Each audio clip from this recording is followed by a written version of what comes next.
तुम्ही तर म्हणाले की आम्हाला आरक्षण मिळालं, कागद हातात घेतला म्हणे झाला, हा अध्यादेश आला. बघा हा अध्यादेश आला, लेखाला अध्यादेश म्हणजे काही कळत नाही आणि नोटिफिकेशनचा मसुदा म्हणजे काय ते कळत नाही म्हणतो झाला.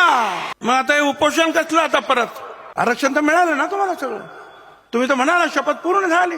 दिशाभूल करण्याचं काम सगळं काय खोटं खोटं.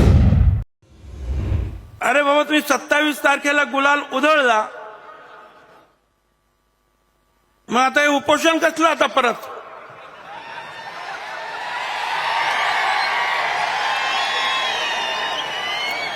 तुम्ही तर म्हणाले की आम्हाला आरक्षण मिळालं, गुलाल उधळला,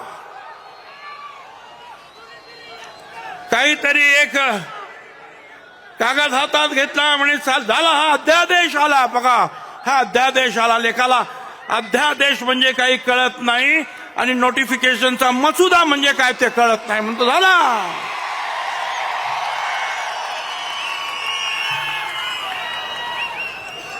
कशाला बसता? मिळालं ना तुम्हाला.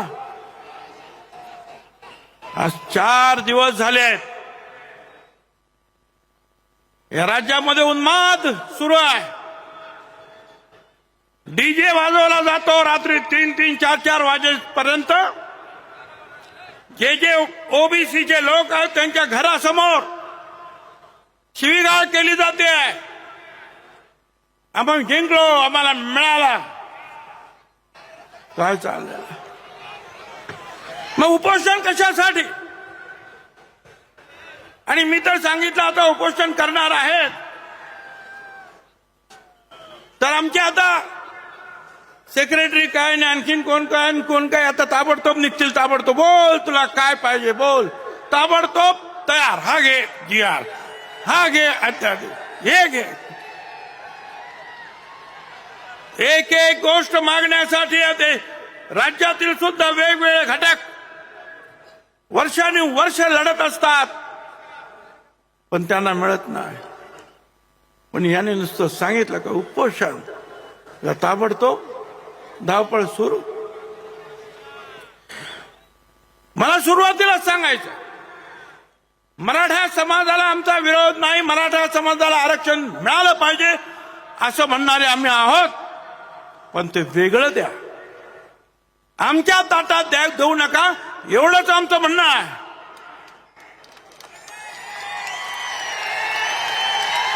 आणि ते म्हणतात की आम्हाला ओबीसी मध्येच द्या. मला काही कळलं नाही. मुख्यमंत्री त्या दिवशी होते. मला मुख्यमंत्र्याचा अवमान करायचा नाही, पण मला प्रश्न जरूर माझ्या मनामध्ये निर्माण झाला की तुम्ही 27 तारखेला वाशीमध्ये त्या मोर्चाला सामोरे गेलात. माझा काही विरोध नाही, पण तुम्ही तिथे जाहीर केलं की जी मी शपथ घेतली होती छत्रपती शिवाजी महाराजांची की सर्व मराठा समाजाला मी आरक्षण देईन, ती शपथ आता पूर्ण केली असं ते म्हणाले. मग मला आता प्रश्न असा पडला की जर शपथ पूर्ण झाली मराठा समाजाला आरक्षण देण्याची, तर हा ओबीसी आयोग आता जो काम करतोय ना, हे सर्वेक्षण, हे कशासाठी? आरक्षण तर मिळालं ना तुम्हाला सगळं. तुम्ही तर म्हणाला शपथ पूर्ण झाली. मग आयोगाचा जो काही सर्वेक्षण चाललंय तद्दन खोटं, ते कशासाठी? घरोघर जातायत, फक्त जात विचारतात. 180 प्रश्न आहेत त्याच्यामध्ये. एका घराला 1.5 तास लागतो. आणि हे तपासणी करणारे मला सांगा, कधी कधी 25 तर कधी कधी 50 घरांची तपासणी झालं असं जाहीर करून टाकतात. असं रेकॉर्ड केलं जातंय. 180 प्रश्न, त्याच्यात फक्त जात विचारली जाते. जात कुठली? अमुक अमुक. आणि बाकी सगळं आपोआप भरलं जातं ऑफिसमध्येच. बंगला असला तरी झोपडी आहे, शिक्षण असलं तरी मी शिकायला गेलो नाही, गाड्या उभ्या आहेत परंतु काही नाही माझ्याकडं, सगळं काय खोटं खोटं कशासाठी करतात?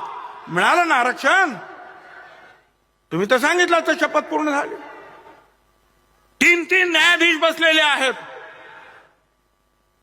4,80,000 पगार एकेकाचा, सुप्रीम कोर्टाच्या मुख्य न्यायाधीश पेक्षा डबल. क्युरेटिव्ह पिटिशन मध्ये जे काय झालं ते दुरुस्त करण्यासाठी कशाला? मिळालं ना आरक्षण तुम्हाला, गुलाल तर उधळलं ना तुम्ही, पण हे कशासाठी चाललंय? कोणाची दिशा?